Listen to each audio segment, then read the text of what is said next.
नमस्कार, मैं हूं किरण। आप देख रहे हैं प्राइम टीवी। स्वागत है आपका प्राइम उत्तर प्रदेश में। लोकसभा चुनाव से पहले आज भाजपा 2 दिन का मंथन करने वाली है।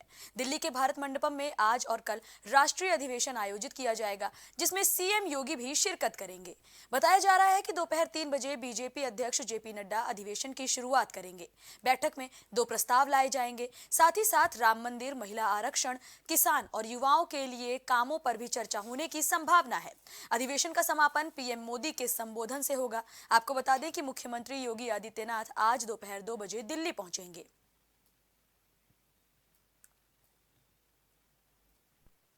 कांग्रेस नेता राहुल गांधी की भारत जोड़ो न्याय यात्रा की यूपी में एंट्री हो चुकी है। चंदौली के बाद आज यानी शनिवार को राहुल की न्याय यात्रा वाराणसी पहुंचेगी। यहां राहुल बाबा विश्वनाथ के दर्शन करेंगे। इसके बाद जनसभा को भी संबोधित करेंगे। फिर अगले दिन यानी कल प्रयागराज में स्वामी प्रसाद मौर्य भी इस यात्रा में शामिल हो सकते हैं। जानकारी के मुताबिक राहुल गांधी काशी में लगभग 8 घंटे रुकने वाले हैं। सुबह 8 बजे राहुल गांधी चंदौली के पड़ाव से वाराणसी के गोलगड्ढा पहुंचेंगे। गोलगड्ढा से राहुल गांधी की यात्रा की शुरुआत होगी। करीब 12 किलोमीटर यात्रा करते हुए राहुल बाबा विश्वनाथ के धाम पहुंचेंगे और पूजा पाठ करने के बाद भदोही के लिए रवाना होंगे। इस वक्त हम मौजूद हैं सूजाबाद में, और जहां पे आपको दिखाते चले कि राहुल गांधी जी पहुंच चुके हैं। और इसके साथ साथ आपको दिखाते चले कि जो नज़ारा जो है, ये कांग्रेस पार्टी के जो समर्थक हैं, पदाधिकारी हैं, वो लोग मौजूद हैं। और हमारे साथ कुछ यहाँ पे पदाधिकारी भी मौजूद हैं। जानते हैं कि किस तरीके की जो यात्रा है इसमें और सम्मिलित हुए हैं, क्या जोश है, क्या परिवर्तन हो सकता है, क्या उम्मीदें हैं, क्या आस हैं। बेहतर से बेहतरीन की तलाश में है भारत जी, क्या कहेंगे? राहुल जी के आने से पूरे भारत में एक नई जोश और नई उम्मीद जागी है। और जो माहौल सरकार ने पराजित किया है, डराने का, धमकाने का, दहशत पैदा करने का और अपनी बात को ज़बरदस्ती मनवाने का, इसके खिलाफ पूरे भारत में जो राहुल जी ने यात्रा करके एक संदेश दिया है, बनारस में वो मील का पत्थर साबित होगा। और बनारस से एक नई फिजा लेके वो 2024 में मोदी जी को यहाँ उखाड़ने का काम आपने कहा कि डरवाया जा रहा है। क्या विपक्ष इतना कमजोर है, एनडीए इतनी मजबूत है? अनुप्रिया पटेल समेत तमाम जो नेता जो हैं एनडीए में, एक विश्वास के साथ वहाँ पे लोग सहमति बना के लड़ रहे हैं। क्या यहाँ पे ऐसा कुछ कमी नजर आती है आप लोगों की? एक जो सहमति नहीं बन पा रही है, एक विश्वास नहीं पैदा हो पा रहा है। ये डर का माहौल पैदा कर रहे हैं अनुप्रिया जी या जितने भी एनडीए के घटक हैं, राजभर हैं, निषाद हैं, सब डर के मारे सत्ता की तरफ भाग रहे हैं कि कहीं हम भी लालू जी की तरह जेल में ना जाएं। इसलिए वो सत्ता की तरफ भाग रहे हैं। जो लड़ने वाले हैं, जो लीडर हैं, जिनको अंदर भारत के संविधान की मतलब मर्यादा को बचाना है, वो राहुल गांधी के नेतृत्व में सड़कों पर लड़ रहे हैं। क्या विकास पे वोट मिलते हैं? क्या मुद्दों पे वोट मिलते हैं? क्या कहेंगी आप? मुद्दा जो विकास है वही मुद्दा है। नहीं, ये कैसे माना? अगर विकास और मुद्दा था, सवाल इसलिए आपसे पूछा है कि नहीं, अभी हमारी आप सुनते चलिए, इसलिए हमने पूछा है कि कांग्रेस पार्टी जो थी, जिस जगह मौजूद है, चंदौली और वाराणसी का बॉर्डर एरिया है, जहां पे कमलापति त्रिपाठी जी द्वारा जो है नहरों का जाल बनाया गया, रामनगर इंडस्ट्रियल एरिया थी, करख्याउन इंडस्ट्रियल एरिया थी, और तमाम काम हुए थे। तो उस काम पे क्या ये मुद्दे हावी होते हैं? देखिए, काम तो कांग्रेस ने बहुत किया है, लेकिन अब जो मुद्दा आ गया ये सरकार में, इसमें सिर्फ जाति ही चल रही है, इसमें सिर्फ हिंदू मुसलमान चल रहा है। और अगर मुद्दे को देखा जाएगा तो कांग्रेस सुपर फर्स्ट। लेकिन ये जो है यहाँ पर मुद्दा लेके जो हम लोग चल रहे हैं, विकास का मुद्दा, और विकास के मुद्दे पे जो धर्म की राजनीति है उसको हम लोग ध्वस्त कर देंगे। संदेश देने के लिए न्याय यात्रा निकाली गई है। अब तो ये आने वाला वक्त ही बता सकता है 2024 लोकसभा चुनाव का कि इसका कितना प्रभाव पड़ेगा। वाराणसी से प्राइम टीवी के लिए शैलेंद्र सिंह। पूरे यूपी में आज और कल यानी 17 और 18 फरवरी को 2 पाली में सिपाही भर्ती परीक्षा होनी है, जिसमें 48 लाख से ज्यादा अभ्यर्थी परीक्षा देंगे। राजधानी लखनऊ की बात करें तो यहां दोनों शिफ्ट्स में 113 परीक्षा केंद्रों पर करीब 2,74,944 छात्र परीक्षा में बैठेंगे। हर केंद्र पर एक स्टैटिक मजिस्ट्रेट लगाए गए हैं। सुरक्षा के लिहाज से रेलवे स्टेशन और बस स्टैंड पर 5 कंपनी पीएससी और 5 कंपनी पैरामिलिट्री भी तैनात की गई है। रेलवे स्टेशन पर भारी संख्या में अभ्यर्थियों की भीड़ आने की वजह से पार्किंग एरिया में 4 पहिया वाहनों का प्रवेश भी निषेध रहेगा।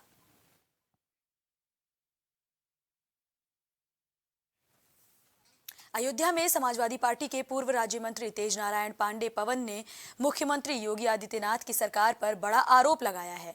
शहर के एक होटल में आयोजित की गई पीसी के दौरान पूर्व राज्य मंत्री तेज नारायण पांडे ने कहा कि उत्तर प्रदेश के मुख्यमंत्री योगी आदित्यनाथ की नाक के नीचे अयोध्या में भ्रष्टाचार चरम पर है। स्वास्थ्य विभाग में लूट खसोट मची है। इस दौरान उन्होंने एक पीड़ित का जिक्र भी किया। उन्होंने कहा कि उनकी पत्नी से डिलीवरी के नाम पर घूस ली गई तो अंदाजा लगाया जा सकता है कि भ्रष्टाचार किस चरम पर है। उत्तर प्रदेश के मुख्यमंत्री योगी आदित्यनाथ जी की नाक के नीचे, जहां पर वो हर दूसरे तीसरे दिन आते हैं जनपद अयोध्या में, भ्रष्टाचार चरम पर है, लूट चरम पर है। उत्तर प्रदेश के उप मुख्यमंत्री बटे स्वास्थ्य मंत्री, बटे छापा मंत्री, बटे उछल कूद मंत्री के नेतृत्व में स्वास्थ्य विभाग में लूट हो रही है। पूरा मसौदा सीएससी का मामला है। श्री राम पुकार यादव, इनकी पत्नी स्वाति यादव 3 जनवरी को मसौदा सीएससी में एडमिट हुई। वहां की नर्स अंकिता राय और आकांक्षा सिंह के द्वारा 10,000 रुपया घूस मांगा गया। बच्चा टिपिकल स्थिति में था। यह नियम है कि अगर बच्चा टिपिकल स्थिति में है या दिक्कत है तो उसे सीएससी में प्रसव नहीं कराया जाएगा, उसे जिला अस्पताल या बड़ी जगह रेफर किया जाएगा। लेकिन पैसे की लालच में, घूस की लालच में राम पुकार यादव को बताया गया कि 10,000 रुपया दे दो, हम नॉर्मल डिलीवरी करा देंगे। और घूस लेकर इन्होंने 7,000 रुपया दिया। 3,000 रुपया इनके पास नहीं था। 3 कहा बाद में व्यवस्था करके दे देंगे। 7,000 रुपया लेने के बाद भी ऐसा प्रसव कराया गया कि बच्चे का पैर टूट गया। कई जगह उसकी हड्डियां टूटी हुई थी। बाद में बच्चे को दूसरे अस्पताल में एडमिट कराया गया और कुछ दिन बाद उस बच्चे का देहांत हो गया। तो मानवीय संवेदनाओं से तार तार है सीएससी मसौदा। पूरी लूट मची है योगी आदित्यनाथ जी की सरकार में। मसौदा ब्लॉक मसौदा सीएससी पे मैंने अपनी वाइफ को भर्ती कराया था 3 तारीख को, और उसके बाद उससे जिस दिन हमारा बच्चा हुआ उसके बाद से तब से उसकी पैर की हड्डी टूटी थी। हड्डी टूटी, उसकी सारी जानकारी, सारे संज्ञान डॉक्टर, वहाँ अधीक्षक, सबको जानकारी थी। 24 तारीख को हमने एप्लीकेशन वहाँ पे दिया, सीएससी पे दिया।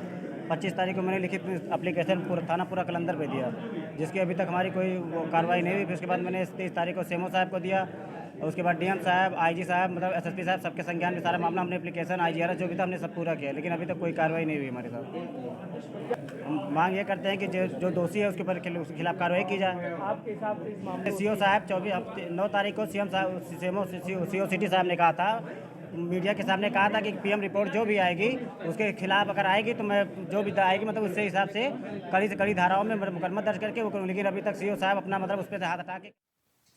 गोंडा में पुलिस अधिकारियों और केंद्र व्यवस्थापकों ने पुलिस भर्ती परीक्षा के मद्देनजर मीटिंग की। आपको बता दें, गोंडा में पुलिस भर्ती परीक्षा 25 केंद्रों पर 4 पालियों में होगी। इस परीक्षा में लगभग 45,000 अभ्यर्थियों के शामिल होने की खबर है।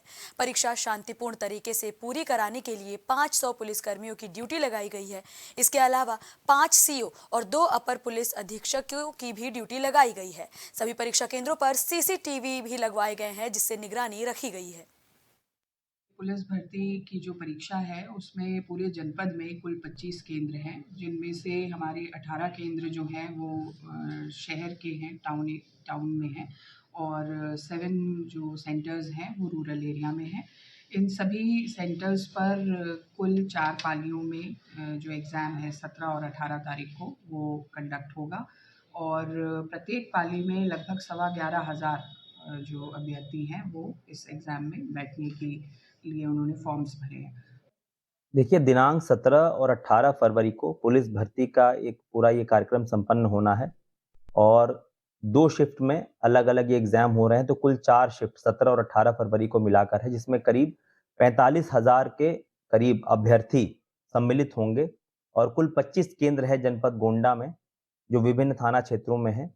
इन सभी थाना क्षेत्रों में जो भी ये केंद्र हैं, इनके केंद्र व्यवस्थापकों से और स्टैटिक मजिस्ट्रेट और जो इनके पुलिस प्रभारी हैं, इन सभी से मीटिंग कर इनको गंभीरता से सभी चीज़ों के बारे में अवगत करा दिया गया है।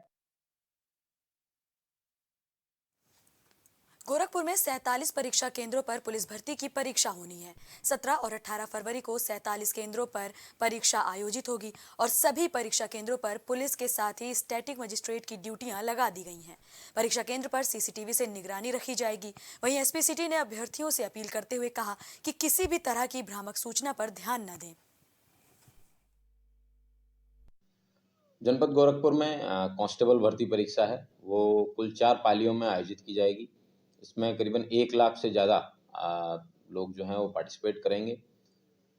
47 केंद्रों पर ये परीक्षा हो रही है। उन सभी केंद्रों पर पुलिस के, स्टैटिक मजिस्ट्रेट के विभिन्न प्रकार की जो ड्यूटियाँ हैं वो लगा दी गई हैं। सभी केंद्र हैं वो सीसीटीवी से आच्छादित हैं। 200 मीटर की परिधि में कोई भी उनके कोई पेरेंट्स या कोई वो इस तरह के लोग नहीं रहेंगे जिससे कि परीक्षा बाधित हो। लोग परीक्षा शुरू होने से आधा घंटा पहले गेट बंद हो जाएंगे, तो सभी अभ्यर्थियों से मेरा निवेदन है कि वो परीक्षा स्थल पर एग्ज़ाम शुरू होने से 2 घंटे पहले पहुँचें और अपना फ्रिस्किंग और चेकिंग करवाने के बाद समय रहते एंट्री करें। आधे घंटे परीक्षा से पहले गेट बंद कर दिए जाएंगे और गेट बंद होने के बाद किसी को किसी प्रकार की एंट्री नहीं मिलेगी। खबर मऊ से है, जहां थाना कोपागंज सहरोज में रहने वाले मृत्युंजय राय नाम के आरोपी को पुलिस ने गिरफ्तार किया है। जानकारी के मुताबिक आरोपी अभ्यर्थियों से परीक्षा में मदद कराए जाने के नाम पर पैसे की मांग कर रहा था। साथ ही इस मामले में गोरखपुर के रहने वाले प्रदीप मिश्रा का नाम भी सामने आया है, जिस पर परीक्षा में मदद कराए जाने के नाम पर 50,000 से 6 लाख रुपए तक की मांग करने का आरोप लगा है। पुलिस ने मामले में दोनों आरोपियों के खिलाफ मुकदमा दर्ज कर लिया है और आगे की कार्रवाई कर रही है। देखिए, उत्तर प्रदेश पुलिस भर्ती बोर्ड द्वारा जो सिपाही भर्ती परीक्षा कराई जा रही है 17 एवं 18 फरवरी को, उसके संबंध में जनपद मऊ की गोपनीय शाखा के निरीक्षक द्वारा ये सूचना प्राप्त हुई कि ग्राम सहरोज थाना कोपागंज के रहने वाले मृत्युंजय राय, उनके द्वारा कई अभ्यर्थियों से पैसे की मांग की जा रही है कि परीक्षा में अनुचित साधनों से इनकी मदद कराई जाएगी। इनको हिरासत में लेकर जब पूछताछ की गई तो इनके द्वारा ये बताया गया है कि जनपद गोरखपुर का रहने वाला एक व्यक्ति जो स्वयं को पत्रकार बताता है, जिसका नाम प्रदीप मिश्रा है, उसके द्वारा इनसे ये कहा गया था कि वो किसी माध्यम से लोगों की भर्ती कराएंगे और उसके लिए इनके द्वारा अभ्यर्थियों से 50,000 रुपए से लेकर 6 लाख रुपए की मांग की जा रही थी।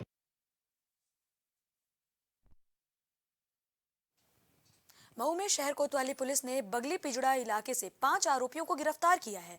इन सभी पर पुलिस भर्ती परीक्षा में चयन कराने के लिए धांधली कराने की कोशिश करने का आरोप लगा है। बताया जा रहा है कि 11 परीक्षार्थियों से इन सभी ने 4 लाख से 9 लाख रुपए में डील तय की थी। इनके कब्जे से 11 ब्लैंक चेक के साथ कई विद्यालयों की मुहर, तहसीलदार की मुहर, मार्कशीट और कंप्यूटर बरामद किए गए हैं। वहीं गिरोह का सरगना अभी भी फरार बताया जा रहा है। एक सेकंड सर, किस तरह क्या का है खुला मामला और कितने लोग गिरफ्तार हुए, क्या है? देखिए, आप लोगों को ज्ञात है कि कल और परसों जो उत्तर प्रदेश पुलिस भर्ती बोर्ड द्वारा जो सिपाही परीक्षा कराई जा रही है, और ये एक बहुत बड़ी भर्ती है जिसमें 60,000 से ऊपर अभ्यर्थियों का चयन किया जाना है। और मऊ जनपद में भी लगभग 89,000 के लगभग बच्चे अभ्यर्थी यहाँ पर परीक्षा दे रहे हैं। इसी के क्रम में हमारी जो गोपनीय शाखा है और स्वाट सर्विलांस की टीमें और सभी थानों की टीमें सक्रिय थी। इसी के क्रम में ये सूचना मिली कि एक व्यक्ति है अमित सिंह, पुत्र जलभरत सिंह, निवासी बगली पिजड़ा, थाना सराय लखनसी। इसके द्वारा कतिपय अभ्यर्थियों से 4 लाख रुपए से लेकर 9.5 लाख रुपए तक की डिमांड लेकर और 2 किस्तों में उनका पैसा लेकर उनका चयन कराए जाने की, पेपर लीक की भी बात की जा रही थी। उनको एक जगह पर एकत्रित कर कुछ पढ़ाकर और सीधे बिना किसी को बताए एग्जाम सेंटर तक पहुंचाए जाने की बात इनके द्वारा की जा रही थी। इस सूचना पर थाना कोतवाली पुलिस और जो हमारी सर्विलांस टीम है, अनिल सिंह कोतवाल और अमित मिश्रा सर्विलांस इंचार्ज के नेतृत्व में हमारी टीम ने वहां पर दबिश दी। उसमें ये 5 लोग गिरफ्तार हुए हैं। एसटीएफ मेरठ और मुजफ्फरनगर की पुलिस ने टाइमर बॉम्ब बनाने वाले जावेद नाम के आरोपी को गिरफ्तार किया है। बताया जा रहा है कि आरोपी के पास से पुलिस ने 4 टाइमर बॉटल बॉम्ब बरामद किए हैं।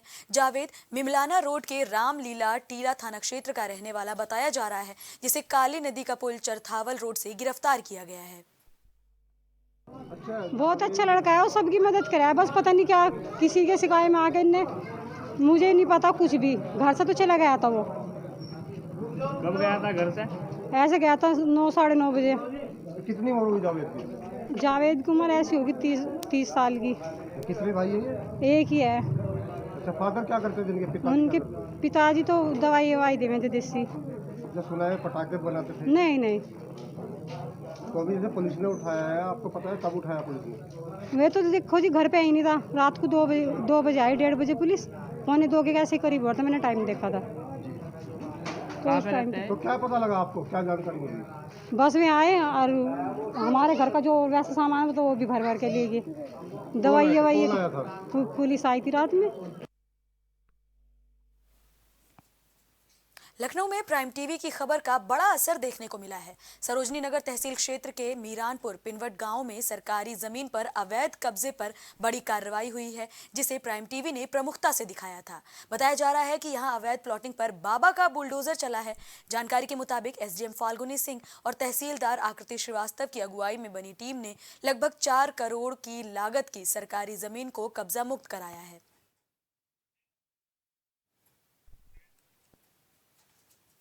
आगरा में ताज महोत्सव की तैयारियां लगभग पूरी हो चुकी हैं। जिलाधिकारी ने प्रशासनिक अधिकारियों के साथ इन तैयारियों का जायजा लिया। डीएम ने जिम्मेदारों को जरूरी दिशा निर्देश दिए, साथ ही कहा कि सुरक्षा व्यवस्था भी पुख्ता होनी चाहिए।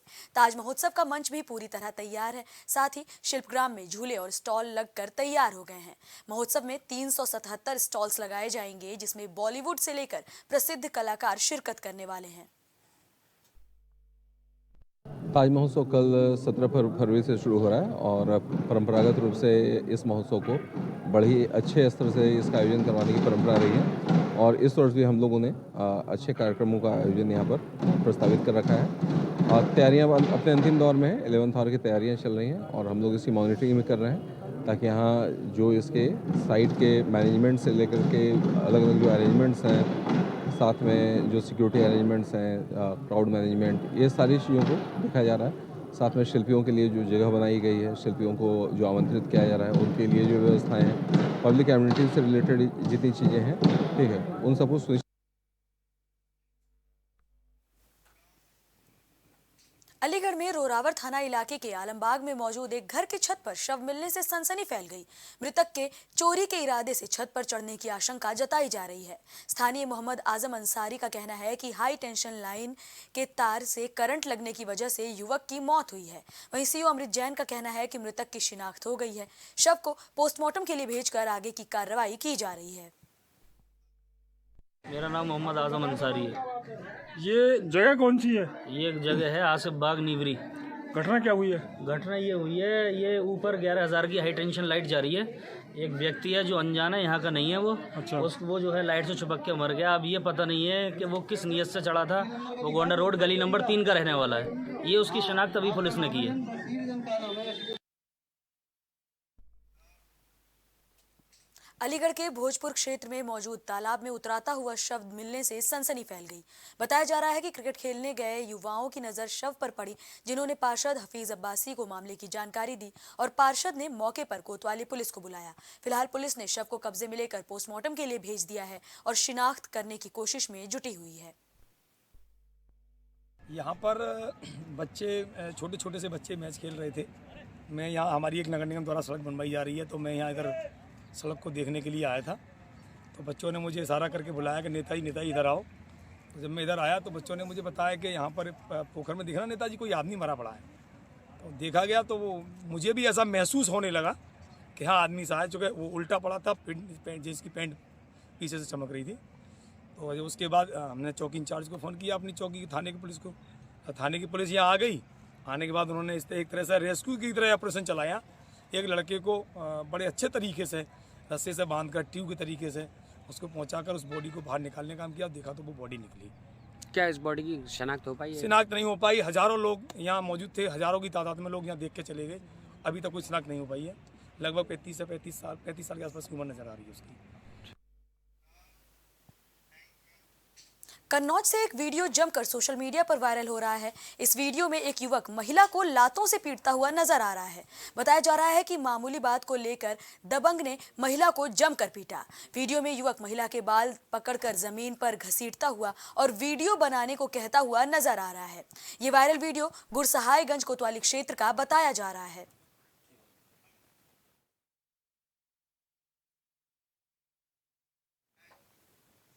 महोबा में चरखारी कोतवाली कस्बे में मौजूद कोठी तालाब में शव मिलने से हड़कंप मच गया। स्थानीय लोगों से मिली सूचना पर पहुंची पुलिस ने गोताखोरों की मदद से शव को बाहर निकालकर पोस्टमार्टम के लिए भेज दिया। वहीं ये भी बताया जा रहा है कि पानी में देर तक होने की वजह से मृतक का शरीर और चेहरा पूरी तरह खराब हो गया है, जिसकी शिनाख्त नहीं हो पा रही है। ये अपने चरखारी नगर का कोठी तालाब है और यहाँ पर लोगों ने देखा कि तालाब में एक बॉडी तैर रही है, तो उन्होंने पुलिस को सूचना दिलवाई और पुलिस यहाँ कोतवाल प्रभारी जो हैं श्री गणेश कुमार गुप्ता जी, वो आए और पूरा अपना चौकी स्टाफ समस्त स्टाफ को लेकर के आए और उन्होंने फिर यहाँ जो ठेकेदार हैं उनसे गोताखोरों की व्यवस्था करवा करके और उसको बॉडी को निकलवा लिया है। अभी उसकी शिनाख्त नहीं हो पाई है कौन है, ऐसी कोई सूचना जानकारी नहीं मिल पाई है। पुलिस ने बॉडी को निकलवा करके पंचनामे के लिए भेज दिया है।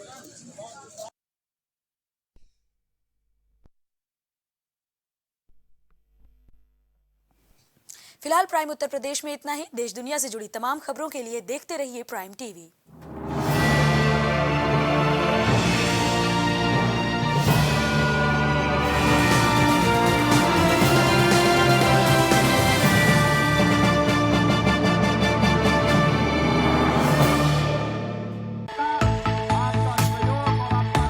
कुछ भाव पुष्प। आप देख रहे हैं प्राइम टीवी, सच साहस सरोकार।